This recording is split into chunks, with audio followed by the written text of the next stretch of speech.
मुझे कविता का लिखा है कि ब्लो ब्लो मतलब बहो, ठीक है।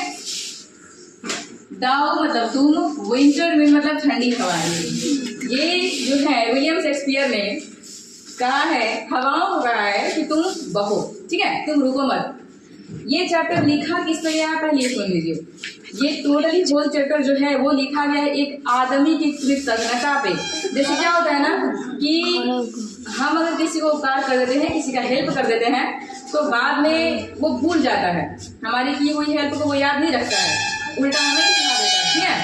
तो ये लिखा गया है कि प्रकृति भी हमें तकलीफ देती है। हाँ, लाइन पढ़ रहे हैं। प्रकृति भी हमें तकलीफ देती है, ठीक है, लेकिन जितना तकलीफ इंसान के बदल जाने से होता है, जितना तकलीफ हमारे किए गए उपकार को भुला देने से होता है, उतना प्रकृति के दिए हुए तकलीफों से नहीं होता। आइए लाइन बाय लाइन देखते हैं, समझिएगा। आपको हिंदी लिखना पड़ेगा। ब्लो ब्लो दाओ विंटर विंड, इसका मतलब आपको समझ में आया? ठंडी हवाएं तुम बहते रहो। दाओ आर्ट नॉट सो अनकाइंड, तुम्हारी जो असर है वो निर्दयी नहीं है, ठीक है। एज मैंस इनग्रेटिट्यूड, यानी कि मनुष्य के कृतज्ञता के जैसा तुम्हारा असर नहीं है। दाई टूथ इज नॉट सो कीन, तुम्हारे जो दांत है, ये हवाओं को बोली जा रही है, ठीक है, लाइन लाइन समझ लिखना पड़ेगा। तुम्हारे जो दांत है वो उतना तेज धार नहीं है।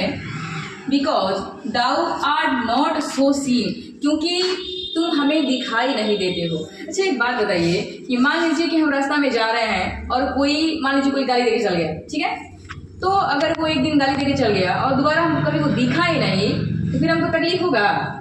दोबारा हमको कभी नहीं दिख रहा है तो भूल जाएंगे धीरे धीरे, हम वो दिख ही नहीं रहा है। लेकिन एक दिन वो देख गया और रोज हमको रास्ता में दिख जाएगा, बताओ रोज तकलीफ होगा ना? रोज देखेंगे, रोज मतलब गुस्सा आएगा कि बोला ऐसे क्या हुआ। तो ये लिखा हुआ है कि 4 लाइन, ये 5 लाइन का हिंदी समझिएगा, ठीक है, कि ठंडी हवाएं तुम बहते रहो क्योंकि तुम्हारी जो असर है वो निर्दयता नहीं है। तुम्हारा जो दांत है वो तेज धार वाले नहीं होते हैं मनुष्यों की तरह। Because thou art not seen, क्योंकि हम तुम्हें देख नहीं पाते हैं, तुम्हारे असर को देख नहीं पाते हैं। Are thou thy breath be rude, हाँ होता है कि तुम्हारे प्रकृति वातावरण में कभी हमें सांस लेने की भी तकलीफें होती हैं, लेकिन उतना तकलीफ नहीं होता है जितना हमें मनुष्यों के किए गए बर्ताव के कारण होता है। आपको एक बात याद होगा कि अगर कोई मार देता है ना, उस बात को हम भुला जाते हैं कुछ दिन के बाद, लेकिन अगर कोई कुछ बातें बोल देता है ना, उस बात को हमेशा याद रखते हैं कि वो इस तरह से बोल दिया है, ठीक है। यानी कहा भी जाता है कि हम मार भूल जाते हैं लेकिन बात नहीं भूलते, बात हमेशा याद रहता है। तो यही लिखा हुआ है। फिर से 5 लाइन का बताए, सुनिए। आपको लिखना है कि विलियम शेक्सपियर बता रहे हैं, हवाओं से कह रहे हैं कि ठंडी हवाएं तुम बहते रहो क्योंकि तुम मनुष्यों के जैसा, मनुष्यों के व्यवहार के जैसा निर्दयी नहीं हो। तुम्हारे वार से, तुम्हारे असर से हमको उतना तकलीफ नहीं होता है जितना एक मनुष्य के द्वारा किया गया बर्ताव से होता है, जितना एक मनुष्य के द्वारा किया गया कृतज्ञता से होता है। बात समझ में आया? तुम्हारा दांत उतना तेज नहीं है जितना एक मनुष्य के द्वारा किया गया व्यवहार गलत होता है। क्या आपको दिखना है, समझ में आ रहा है ना? आगे देखिएगा।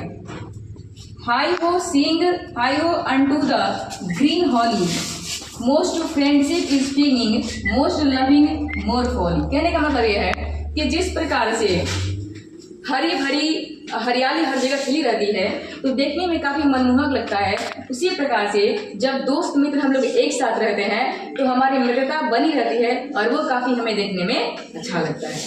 ये तो लाइन समझ में आया? जिस तरह से हरी भरी हरियाली हर जगह फैली रहती है तो काफी देखने में मनमोहक लगता है, उसी प्रकार से जब हम सारे दोस्त एक साथ मिलकर रहते हैं तो वो भी काफी अच्छा लगता है, ठीक है। नीचे क्या लिखा हुआ है? Then heigh ho the holly, this life is most blow, यानी कि इसमें भी वही लिखा हुआ है कि ठंडी हवाएं तुम बहते रहो, ठीक है, क्योंकि तुम्हारा असर उतना दर्दनाक नहीं होता है। पूरा होल चैप्टर में बस इतना ही लिखा हुआ है। रुक जाएगा क्या बताएं? नहीं रुक जाए, लिखो इधर।